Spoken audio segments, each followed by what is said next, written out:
চন্দ্র সূর্যের চক্রানুক্রমে দিন যায় রাত আসে, রাত যায় সপ্তাহ আসে, সপ্তাহ যায় মাস আসে, মাসের পর বৎসর আসে।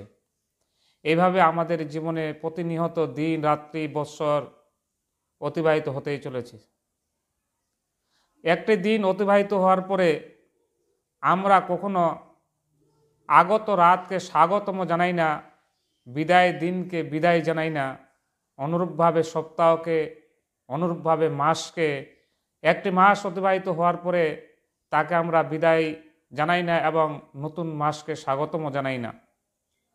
কিন্তু একটি বছর যখন আমাদের জীবন থেকে অতিবাহিত হয়ে যায়, তখন আমরা সেই বছরটিকে বিদায় জানাই এবং নতুন বছরকে হ্যাপি নিউ ইয়ার অর্থাৎ নববর্ষকে স্বাগতম জানাই।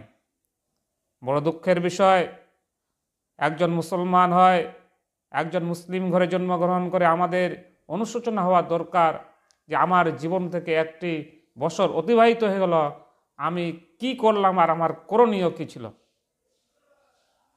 আমরা যদি দেখি এই দিনটিকে উদযাপন করতে আমরা পারবো কি পারবো না, ইসলাম এ বিষয়ে কি বলে, এবং এই দিনটিকে শুভ নববর্ষ যে আমরা জানাতে যাই, নতুন বছরকে যে শুভেচ্ছা জানাতে যাই, এটা কে প্রচলন করেছেন।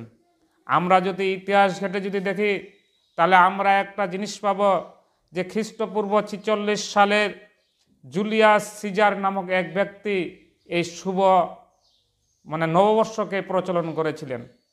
আর বর্তমান যেটা সারা বিশ্বব্যাপী যেটা প্রচলিত হয়ে আছে, সারা বিশ্ব যে দিনটিকে উদযাপন করছে, এটি কি করেছিলেন, গ্রেগরিয়ান ক্যালেন্ডার অনুসারে যেটা হয়ে আসছে। এই গ্রেগরিয়ান ক্যালেন্ডার যিনি প্রচলন করেছিলেন, এই শুভবর্ষকে স্বাগতম জানার যে প্রচলন করেছিলেন, তিনি একজন ঈসাই ধর্মযাজক ছিলেন। আর এই ধর্মযাজক এমন একজন ধর্মযাজক ছিলেন যার অবিবাহিত একজন সন্তানও ছিল, অর্থাৎ যারও সন্তানের তিনি একজন পিতা ছিলেন। এরকম একজন ব্যক্তিকে অনুসরণ করে আমরা সেই দিনটিকে শুভেচ্ছা জানাতে যাচ্ছি, সেই জিনিসটিকে স্বাগতম জানাতে যাচ্ছি। বড় দুঃখের বিষয়, আমরা যদি ইতিহাস ঘেটে যদি দেখি, আমাদের ইসলামিক ইতিহাস ঘেটে যদি দেখি, তাহলে আমরা দেখতে পাবো এ বিষয়ে ইসলাম কি বলে।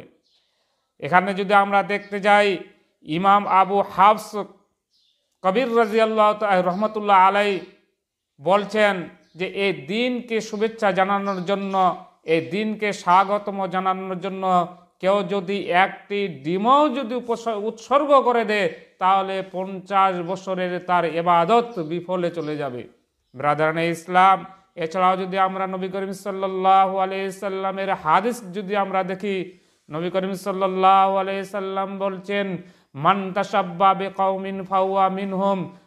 আবু দাউদ শরীফের মধ্যে বর্ণিত হয়েছে হাদিসটি, যে যে সম্প্রদায়কে অনুসরণ করবে, যে যে সম্প্রদায় আকীদাকে নিজের জীবনে বাস্তবায়িত করবে, কিয়ামতের দিন হাসর তারই সঙ্গে হবে। ব্রাদারানে ইসলাম, প্রিয় মুসলিম সমাজ, আমি বলতে চাই, আপনি যদি এই নতুন বছরকে স্বাগত জানাতে যান, এই বছরের জন্য যদি আপনিও যদি উৎসাহিত হন এবং একে যদি শুভেচ্ছা জানান, তাহলে মনে রাখবেন আপনি গ্রেগরিয়ান ক্যালেন্ডার অনুসারে তিনি তাকেই অনুসরণ করলেন। আর মনে রাখবেন আপনার হাসরটিও কিয়ামতের দিনে তারই সঙ্গে হবে, কিয়ামতের দিনে তারই সঙ্গে আপনাকে উঠতে হবে।